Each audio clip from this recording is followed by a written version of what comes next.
dimodifikasi code-nya gitu, aplikasinya bisa dimodifikasi gitu, sehingga nanti sistem itu akan secara otomatis recheck ulang, akan melakukan scanning gitu, sehingga ketahuan kalau misalnya ada satu TPS angkanya lebih dari 300, harusnya ada alertnya gitu, sehingga apa, bisa dicek dengan hasil lembar C1-nya, bisa dibenerin gitu. Oke, tadi dikatakan kan oleh Mas Pratama ini kayaknya indikasinya tidak ada sistem error checking seperti itu ya. Dan apabila kemudian ini ternyata tidak diangkat oleh masyarakat, tidak viral seperti itu, artinya sebetulnya koreksi ataupun kesalahan ini bisa terus berlanjut sepertinya. Ya, terus berlanjut gitu. Makanya kita bersyukur ada masyarakat Indonesia yang masih peduli terhadap hasil pemilu gitu. Kalau enggak ya bablas aja ini pasti gitu.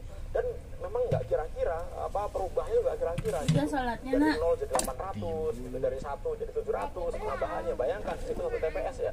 Kalau sampai puluhan ribu TPS gitu, ratusan ribu TPS, berapa suara yang bertambah gitu. Oke, tadi katakan juga kesalahan data ini bisa dilakukan memang tidak sengaja, bahkan disengaja juga ada kemungkinan seperti itu. Celahnya bisa kemudian. Bisa dong, bisa karena bisa diedit. Ketika yang edit itu orang, ya kan, ketika yang edit manusia, itu ketika dia ada kepentingan, ya, kemudian orang yang di situ bersepakat untuk mendukung kepentingannya, ya bisa aja gitu di submit angka yang tidak seharusnya begitu.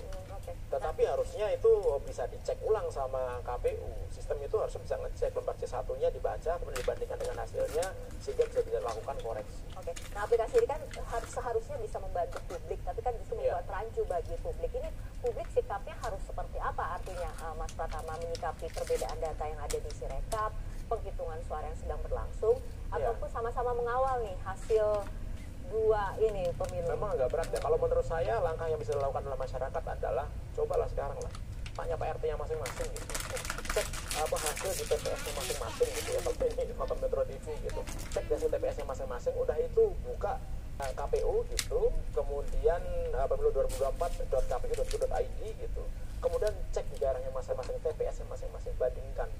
Itu akan membantu banyak sekali gitu untuk kita memverifikasi data yang ada di tidak gitu. Selain juga sebenarnya itu kan memverifikasi hasil di TPS kita masing-masing ya, tetapi secara keseluruhan gitu totalnya kan kita nggak tahu nih totalnya, karena saya nggak tahu TPS-nya Mbak Fitri itu hasilnya berapa, TPS yang ada di Surabaya hasilnya berapa gitu. Nah oleh karena itu kenapa saya bilang ini perlu sistem checking yang setara dengan apa yang dimiliki KPU. Oleh karena itu saya sih berharap partai politik itu memiliki sistem yang sama, karena kan mereka punya saksi, mereka punya caleg gitu ya, yang mereka bisa ngitung jumlah total keseluruhannya, kita juga bisa ngecek gitu.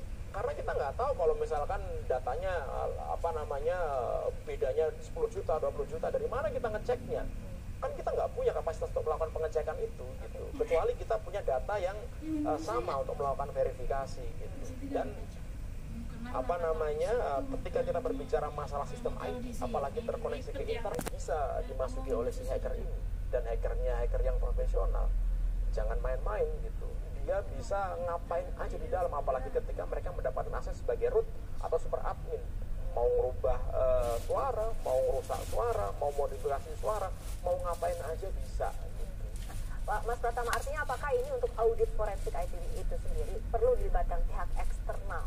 Kalau audit forensik itu kan kita ngecek kan sebenarnya sistem KPU itu aman tidak dari serangan dari pihak luar, ya kan? Untuk aplikasi Sirekap itu? Kalau untuk aplikasi Sirekap yang diperlukan itu adalah source code auditing gitu.